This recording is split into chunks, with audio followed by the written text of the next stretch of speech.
le policier a tiré à bout portant et on l'entend même sur la vidéo dire je vais te tirer une balle dans la tête. Donc je pense qu'il n'avait aucun doute sur ce qu'il faisait. Également une plainte contre le policier qui était à côté, on entend également ce policier dire shoot-le à son collègue. Donc on a deux policiers qui, semble-t-il, ont commis des infractions pénales très graves. Et enfin, nous portons plainte pour le crime de faux en écriture publique, car ces policiers ont menti ce matin en affirmant que le véhicule du jeune Naël avait tenté de les percuter, avait tenté de commettre un homicide sur leur personne. Bien entendu, c'est faux. La vidéo dément formellement ce que les policiers ont affirmé. Et donc, dans la mesure où ils l'ont affirmé sur procès verbal, il s'agit là encore d'une autre infraction. Moi, ce qui m'intéresse, ce sont les faits qui ont conduit au décès de Naël. Et il se trouve qu'il y a un homicide volontaire avec un policier qui tire à bout portant et qui n'est pas du tout en état de légitime défense. Et la loi ne protège absolument pas des policiers qui abattent comme ça froidement à bout portant un jeune homme de 17 ans.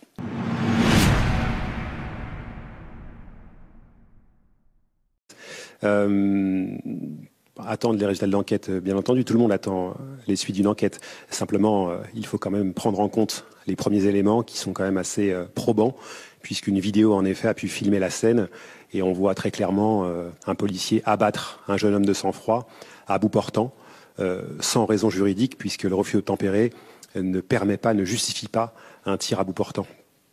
Vous avez décidé, avec la famille, de porter plainte pour homicide volontaire, la famille de Naël, ce jeune homme de 17 ans?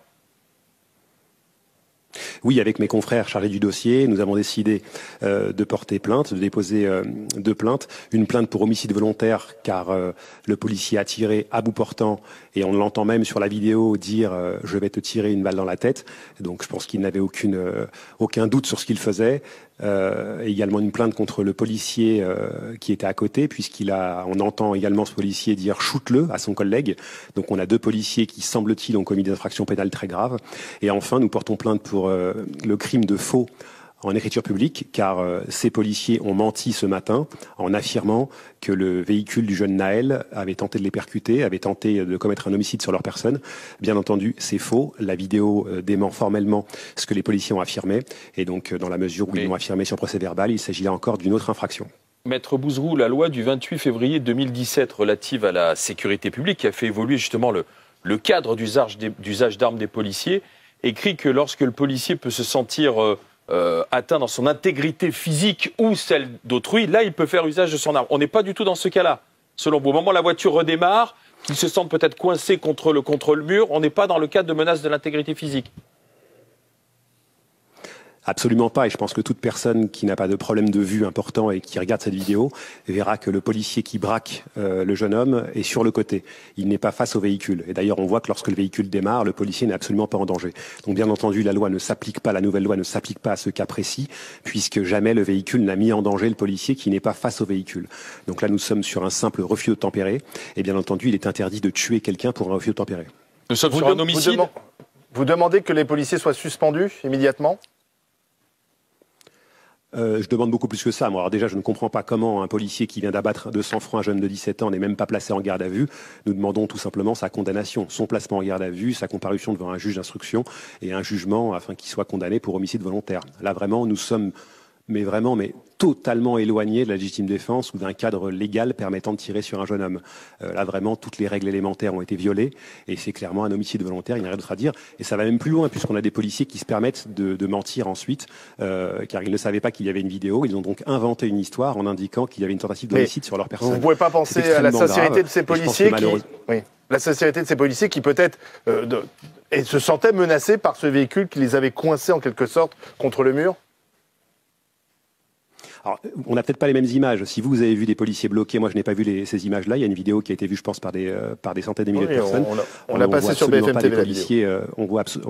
On voit absolument pas de policier coincé. On voit un policier sur le côté qui braque son arme sur un jeune homme et on ne voit à aucun moment qu'il est coincé. On voit le véhicule démarrer face à lui et que personne n'est face au véhicule. Donc personne n'est coincé, personne n'est mis en danger et le policier décide de tirer au moment où le jeune homme démarre son véhicule. Donc bien entendu, c'est pas une question de sincérité, c'est une question d'image. Donc malheureusement, malheureusement pour ces policiers, les images démentent formellement ce que les policiers ont affirmé. Mais pourquoi a-t-il redémarré ? c'est une question qu'il faudrait, qu'on peut pas malheureusement lui poser puisqu'il est décédé. Mais de toute façon, qu'il ait démarré ou non, on voit bien qu'il démarre. Mais la loi ne permet pas de tirer sur quelqu'un qui démarre. D'accord, mais il avait pris un risque en refusant d'obtempérer. Oui, mais ensuite, si vous respectez pas la loi, c'est votre choix. Mais dans un état de droit, on doit respecter la loi. Et dans un état de droit, lorsqu'on commet un refus d'obtempérer, on n'a pas à être abattu de sang-froid à bout portant. Donc moi, je suis là pour vous parler de la loi. Je ne suis qu'avocat après tout. Si vous estimez, vous, qu'il faut mettre de côté le code pénal et qu'on a le droit d'assassiner des gens, c'est votre choix, mais c'est pas le mien. Et visiblement, ce jeune homme était très défavorablement connu des services de police et de justice, notamment pour conduire sans permis. Il a 17 ans et pour avoir refusé d'obtempérer.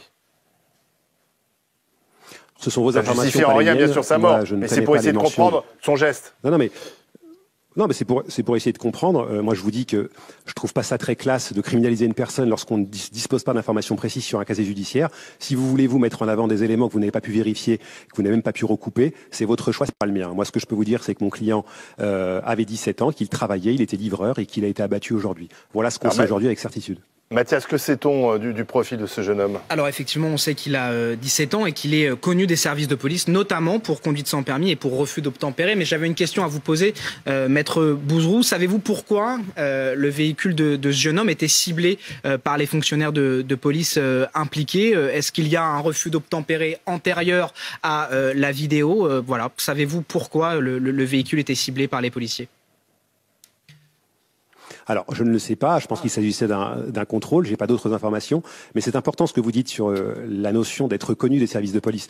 Être connu des services de police, ça veut absolument rien dire. Nous avons des fichiers de police qu'on appelle les fichiers STIC ou le TAG, avec des individus qui sont fichés alors qu'ils n'ont jamais commis d'infraction. On a parfois des victimes, des témoins dans ces fichiers. Donc ces fichiers, malheureusement, manquent de précision et il est très, très peu professionnel de reprendre des éléments de ces fichiers. Ce qui est important en matière judiciaire, c'est ce qu'on appelle un casier judiciaire.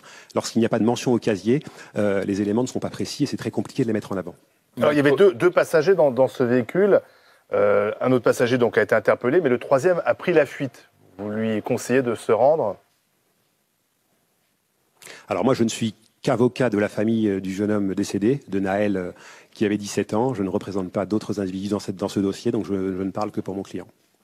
Mais son témoignage est important pour l'enquête. Selon moi, son témoignage n'est pas important puisqu'on a une vidéo.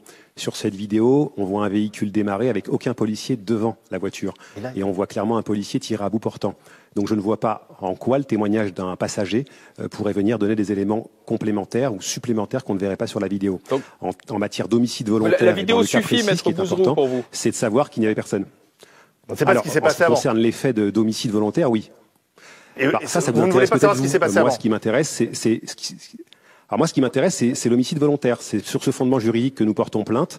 Ensuite, s'il y avait des délits routiers avant, ça peut-être ça vous intéressera à vous, mais moi, ça m'intéresse pas dans la mesure où le jeune homme est décédé. Donc, il n'y aura pas d'enquête. Non, mais c'est pas ça. C'est pour essayer de comprendre ce qui s'est passé avant. Il y a ce qu'on appelle une extinction de l'action publique.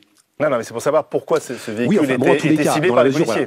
Moi, je suis, Voilà, moi, ce qui m'intéresse, ce sont les faits qui ont conduit au décès de Naël, et il se trouve qu'il y a un homicide volontaire avec un policier qui tire à bout portant et qui n'est pas du tout en état de légitime défense, et la loi ne protège absolument pas des policiers qui abattent comme ça froidement à bout portant un jeune homme de 17 ans. Le maire de la ville, M. Patrick Jarry, a déclaré qu'il avait remettre ou qu'il tenait à disposition de la justice l'ensemble des vidéos qui sont tournées par les caméras municipales.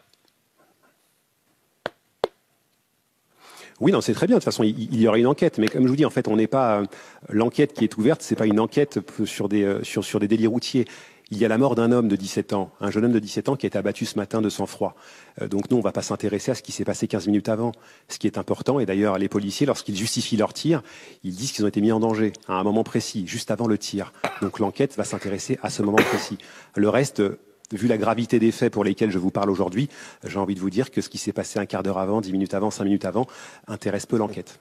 Mais pendant le contrôle aussi, ils sont témoins de ce qui s'est dit, de l'échange qu'il y a eu avec les policiers aussi. Vraiment, je vous réponds vraiment avec grand plaisir. Je vais devoir interrompre. Je ne vous parle pas, moi, de ce qui s'est passé 5 minutes avant. Je vous parle d'un homme qui a été abattu de sang-froid. Nous avons une vidéo qui montre un policier l'abattre de sang-froid. Ensuite, si vous voulez faire une émission pour savoir ce qu'il a fait la veille, ce qu'il a mangé le matin, c'est votre choix. C'est pas le mien. Moi, je vous parle d'un décès d'un jeune homme abattu de sang-froid alors qu'il avait 17 ans, qu'il a manifestement commis un refus d'obtempérer. La loi ne permet pas à un policier de tuer un jeune homme pour un refus d'obtempérer. Il y a une infraction pénale avec une peine qui est prévue, mais on n'a pas le droit de tuer pour un refus d'obtempérer.